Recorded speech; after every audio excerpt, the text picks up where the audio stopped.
ಯಾಕೆ ನಮ್ಮ ಹೆಲ್ಮೆಟ್ ಮೊದಲ ಸೈಲೆಂಟ್ ಆಗಿ ಒಂದು 4-5 ಸಲ ಅವ್ರಿಗೆ ಎಲ್ಲ ಮಾಡಿದ್ವಿ ಸರ್. ಸಡನ್ ಆಗಿ ಆ ಕಡೆ ಸಂಕೇಶ್ ಅವ್ರದ್ದು ಒಂದಿಷ್ಟು ಟ್ರ್ಯಾಕ್ಟರ್ ಬಂದು ಅವ್ರು ಅಲ್ಲಿ ಬ್ಲಾಕ್ ಮಾಡಿದ ತಕ್ಷಣ ಪೂರಾ ಬ್ಲಾಕ್ ಆಗ್ತಾರೆ ಈ ಕಡೆ ಆ ಕಡೆ ಸೈಡ್ ಸರ್. ನಾವೆಲ್ಲ ಏನ್ ಮಾಡ್ಬಿಡೋದು ಬಿ ಅಂತೇಳಿ ಬಂದಿರ್ತಾರೆ.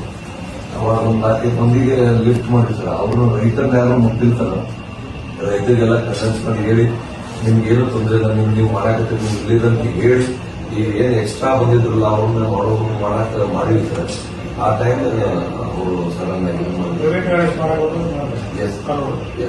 ಸರ್ ಆಕ್ಚುಲಿ ರೈತರೇ ಹೇಳಿದ್ರು ಸರ್, ಅವರು ಕುತ್ಕೊಂಡು ಕೂತಿದ್ರು ಸರ್. ಅಂಡ್ ದೇವರ್ ಇನ್ಸಿಗೇಟಿಂಗ್ ಅದರ್ ಸರ್. Yes sir. ಆ ರೈತರು ದುಡ್ಡು ಸರ್ ಅವ್ರು ನಮ್ಮವರೆಲ್ಲ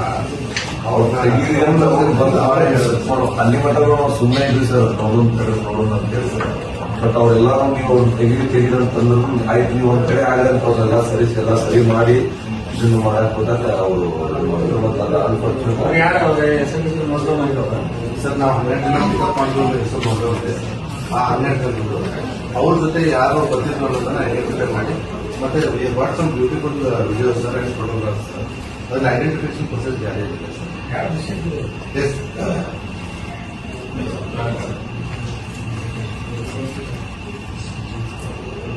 ಚೆನ್ನಾಗಿ ಬಹಳ ಕಾಮ್ ಆಗಿ ಪೀಸ್ಫುಲ್ ಆಗಿ ಹ್ಯಾಂಡಲ್ ಮಾಡೋದು ಸರ್. ಅದೊಂದು ಟೈಮ್ ಅಂತ ಗೊತ್ತಾಗ್ಬಿಟ್ಟಿದೆ ಸರ್. 1:30 ಹೇಳ್ತಾರೆ, 1:30 ಅಂತ ಹೇಳ್ತಾರೆ. 1:30 ಆಗಿಲ್ಲ ಅನ್ನೋದು ಅವ್ರಿಗೊಂದು ಸಿಟ್ಟು ಬರಾಕಂತ ಸರ್. ಅಂದ್ರೆ 1:30 ಅನೌನ್ಸ್ ಮಾಡ್ತಾರಂತ ಏನೋ ಹಿಂಗೆ ಸುದ್ದಿ ಬರ್ತಿತ್ತು ಸರ್.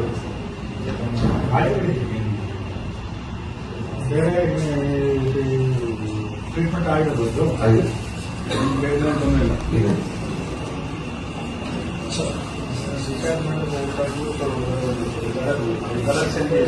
Yes sir.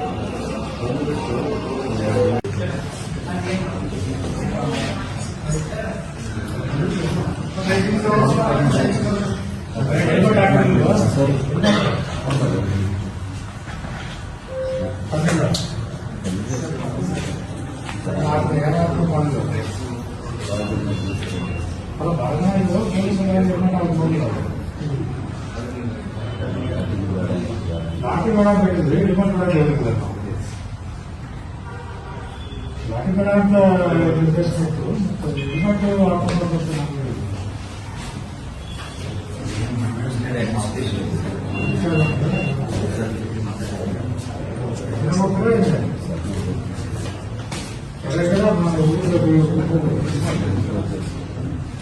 ಹನ್ನೆರಡು ಜನ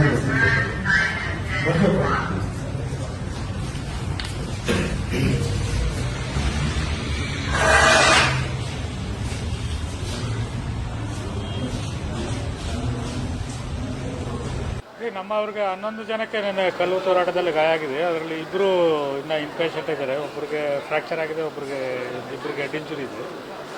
CT ಸ್ಕ್ಯಾನ್ ಎಲ್ಲ ಮಾಡಿದೆ, ಎಲ್ಲ ಅವ್ರಿಗೆ ಈಗ ಸೂಕ್ತ ಚಿಕಿತ್ಸೆ ಎಲ್ಲ ಕೊಡಲಾಗ್ತದೆ. ನಾವು ಈ ಬಗ್ಗೆ ಅಲ್ಲಿ ಯಮಕನಮರಡಿ ಪೊಲೀಸ್ ಸ್ಟೇಷನಲ್ಲಿ ಒಂದು ಸ್ವಯಂ ಪ್ರೇರಿತವಾಗಿ ಒಂದು ಪ್ರಕರಣ ದಾಖಲು ಮಾಡಿಕೊಂಡು ಯಾರು ಕಲ್ಲು ಹೊಡೆದಿದ್ದಾರೆ ಅವ್ರಿಗೆ ವಿಡಿಯೋಗಳೆಲ್ಲ ಕೆಲವಿದ್ದಾವೆ. ಅದನ್ನು ನೋಡಿಕೊಂಡು ಅವ್ರನ್ನ ಮುಂದಿನ ದಸ್ತಗಿರಿ ಮಾಡೋ ಪ್ರಕ್ರಿಯೆಯನ್ನು ಮುಂದಿನ ದಿನಗಳಲ್ಲಿ ಮಾಡ್ತೀವಿ. ಅಲ್ಲಿ ಮಾಬಿತ್ತು, ಮಾಬಲ್ಲಿ ಎಲ್ಲರೂ ಕಲ್ಲು ಹೊಡೆದ್ರು ಅಂತ ಹೇಳ್ತಾ ಇಲ್ಲ ನಾವು. ಮತ್ತು ಅಲ್ಲಿ ಯಾರ್ಯಾರು ಅಲ್ಲಿ ವಿಡಿಯೋದಲ್ಲಿ ಸ್ವಲ್ಪ ಫೋಟೋಸು ವಿಡಿಯೋಸ್ ನಮಗೆ ಸಿಕ್ಕಿದ್ದಾವೆ. ಅದು ನೋಡಿಕೊಂಡು ಸಾಕ್ಷಿ ಆಧರಿಸ್ಬಿಟ್ಟು ಯಾರು ಮಾಡಿದ್ದಾರೆ ಅವ್ರಿಗೆ ಮಾತ್ರ ಅರೆಸ್ಟ್ ಮಾಡ್ತೀವಿ. ಕಿಡಿಗೇಡಿಗಳು ಎಂಟ್ರಿ ಆಗಿದ್ದಾರೆ ಅಂತ ಮಾಹಿತಿ. ಅದೇ ರೀ, ಅದೇನಕ್ಕೆ ಉತ್ತರ ಹೇಳ್ತಾ ಇದ್ವಿ ನಾವು. ಎಲ್ಲರೂ ಬಂದಿದ್ದು ರೈತರೆಲ್ಲ ಗಲಾಟೆ ಮಾಡಿದ್ರು ಅಂತ ನಾನು ಹೇಳಿಕೆ ಆ ರೀತಿ ಹೇಳಿಕೆ ಕೂಡ ಹೋಗ್ತಾ ಇಲ್ಲ. ನಾನೇನು ಹೇಳ್ತಾ ಇದ್ದೀನಿ ಅಂದರೆ ನಮ್ಮ ಹತ್ರ ವಿಡಿಯೋ ಫೋಟೋಗಳು ನೋಡಿಕೊಂಡು ಸಾಕ್ಷಿ ಆಧರಿಸಿ ಅವ್ರಿಗೆ ಮಾತ್ರ ಅರೆಸ್ಟ್ ಮಾಡಬೇಕು. ರೈತರು ಮುಖಂಡರು ಕೂಡ ಅವರನ್ನ ಅಂದರೆ ಸರ್ವಿಸ್ ರೋಡಿಗೆ ಕರಲಿಕ್ಕೆ ಮೈಕೆಲ್ಲ ಅನೌನ್ಸ್ ಮಾಡಿದ್ರು ಕೂಡ ಕೆಲವರು ಬೇಕಂತಲೇ ರೋಡಲ್ಲಿ ಕೂತ್ಕೊಂಡು ಮಾಡಿರ್ತಾರೆ. ಅಂದ್ರೆ ಪ್ರೊವೋಕ್ ಮಾಡಿದಾರ ಅಂತ ಅನ್ಸುತ್ತೆ. ಅಲ್ಲ, ಉದ್ದೇಶಪೂರ್ವಕವಾಗಿ ಕಲ್ಲು ತೂರಾಟ ಆಗಿದೆ ಅಂತ ಮೇಲ್ನೋಟಕ್ಕೆ ನಮಗೆ ಕಂಡು ಬರ್ತಾ ಇರೋದು. ಇದು ಯಾವ ಕಾರಣಕ್ಕಾಯಿತು ಅದನ್ನೆಲ್ಲ ತನಿಖೆ ಮುಗಿದ ಮೇಲೆ ನಾವು ಅದಕ್ಕೆ ಉತ್ತರ ಹೇಳಬೇಕಾಗ್ತದೆ. ಈಗ ಅವರು ಕೆಲವೆಲ್ಲ ವಿಡಿಯೋಗಳು ಫೋಟೋಗಳೆಲ್ಲ ಕಲೆಕ್ಟ್ ಮಾಡಿದ್ದಾರೆ ನಮ್ಮವರು. ಅದನ್ನು ಆಧರಿಸಿ ಮುಂದಿನ ಪ್ರಕ್ರಿಯೆ ನಡೀತದೆ. ಸರ್, ಸಾಕಷ್ಟು ಪೊಲೀಸರು ಸಂಯಮನ ಕಳ್ಕೊಳ್ಳಿಲ್ಲ ಸರ್. ಎಷ್ಟೋ ಅವ್ರನ್ನ ಅಲ್ಲ ಸರ್, ಇಲಾಖೆಯ ನಿರ್ದೇಶನ ಅದೇ ಥರ ಇತ್ತು. ರೈತರದ್ದು ಪ್ರತಿಭಟನೆ ಏನಿದೆ ಅದನ್ನು ಸೂಕ್ಷ್ಮವಾಗಿದೆ. ಹಾಗಾಗಿ ಸಂಘವಾಗಿ ಅದಕ್ಕೆ ಬಂದೋಬಸ್ತ್ ಮಾಡಬೇಕಂತಲೇ ಇತ್ತು. ಭಾಳ ಜನ ಅದಕ್ಕೆ ಅವರು ಲಾಠಿ ಕೂಡ ಅವ್ರಿಗೆ ಇಶ್ಯೂ ಮಾಡಿರಲಿಲ್ಲ ನಿನ್ನೆ.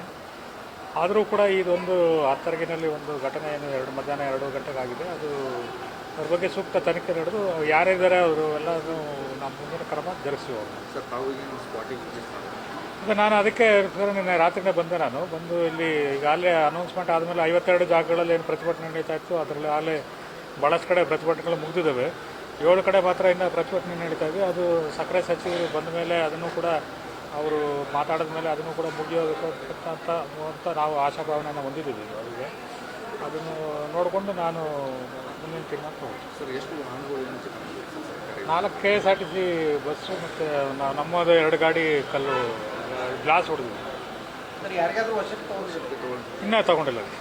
ನೆನ್ನೆ ಎಲ್ಲ ಕೆಲವರಿಗೆಲ್ಲ ಪ್ರಿವೇಟಿವ್ ಅರೆಸ್ಟ್ ಮಾಡಿದ್ದು ಅವ್ರಿಗೆ ಬಿಟ್ಟಿದ್ದಾರೆ. ಅವರಿಗೆ ಈಗ ಸಾಕ್ಷಿ ಏನಿದೆ ಅದರ ಮೇಲೆ ವಿಡಿಯೋ ಫೋಟೋ ನೋಡಿಕೊಂಡು ಅದರ ಯಾರಿದ್ದಾರೆ ಅವ್ರಿಗೆ ಮಾತ್ರ ಪಿಕ್ ಮಾಡಿ ಅಂತ ಹೇಳಿದ್ವಿ.